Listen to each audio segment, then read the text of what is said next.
Parliament, assembly, అది అవుతానే స్థానిక సంస్థల ఎన్నికలు కూడా ఏకకాలంలో పూర్తి చేసుకుని మిగిలిన 5 సంవత్సరాలు అభివృద్ధి, సంక్షేమం, సాధికారత పైన శ్రద్ధ పెట్టాలనేది ప్రధానమైన ఉద్దేశం. ఇది అందరూ కూడా నేషన్ కంప్లీట్ గా సపోర్ట్ చేయాల్సిన అవసరం ఉంది. 24 గంటలు సంవత్సరాలు 5 ఏళ్లలో 10 సార్లు ఎన్నికలు పెట్టుకొని ఒక పక్క ఒక రాష్ట్రంలో ఎన్నికలు, ఇంకొక బై ఎలక్షన్, ఇంకో పక్కన ఒక్క ఓటు ఓడిపోతే, ఒక సీట్ ఓడిపోతే అప్పుడే ప్రతిష్ట పోయింది, పాపులారిటీ తగ్గిపోయింది అనే ప్రచారాలు ఇవన్నీ కరెక్ట్ కాదు. ఈ ఒకే దేశం ఒకే ఎన్నికంటే అదేదో నినాదంగా బాగుందని చాలా మంది అనుకుంటున్నారు. ఎందుకు ఒకే దేశం ఒకే ఎన్నిక?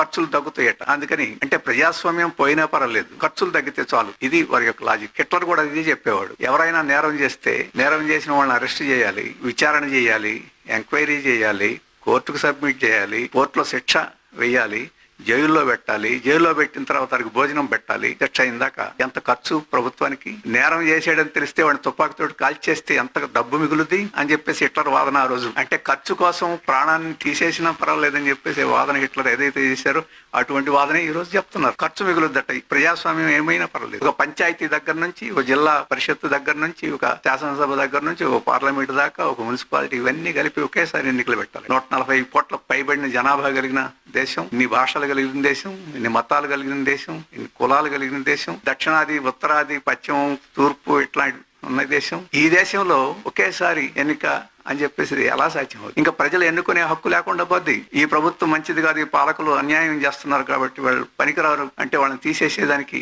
అవకాశం ఉండదు. ఆ వివరాలన్నీ. అలాగే ఖర్చు కూడా ఏమి తగ్గదు, ఖర్చు ఇంకా ఎక్కువ. కానీ వారు ఎందుకు చేస్తున్నారు అని చెప్పంటే ఈ దేశంలో ప్రజాస్వామ్యం ఉండకూడదు. ఈ రోజు అధ్యక్ష తరహా పరిపాలన చేయాలని గతంలో ఒకసారి ప్రయత్నం చేశారు. అందరం ఎదురు తిరిగాం కాబట్టి ఆగింది. ఈ దొడ్డిదోవన అట్లాంటి ప్రభుత్వాన్ని, కేంద్రం యొక్క పెత్తనాన్ని, రాష్ట్రాల యొక్క స్వయం ప్రతిపత్తి లేకుండా చేసే పద్ధతిని ఆ రోజు ఎన్టీ రామారావు 1983-84లో ఆయన పదవి నుంచి తీసేసినప్పుడు ఆంధ్రుల ఆత్మగౌరవం కోసం ఆ రోజు ప్రజలు పోట్లాడారు. మళ్ళీ ఎన్టీ రామారావు ముఖ్యమంత్రిగా ప్రజలు సాధించుకున్నారు. ఇప్పుడు ఈ ఒక దేశం ఒక ఎన్నిక పద్ధతి వస్తే ఇంకా ఈ దేశం ఐక్యంగా ఉండదు. విభజనవాదాలు మళ్ళీ తలెత్తుతాయి. అటువంటి ప్రమాదకరమైన పరిస్థితి ఉంది. ఇటువంటి సందర్భంలోనే ఈ దేశాన్ని రక్షించుకోవాలనుకున్న వాళ్ళు, దేశభక్తులు అనుకున్న వాళ్ళు, ప్రజాస్వామికవాదులు అందరం కలిసి ఇతర అంశాల మీద తేడాలను పక్కన పెట్టి కలిసిపోవాల్సిన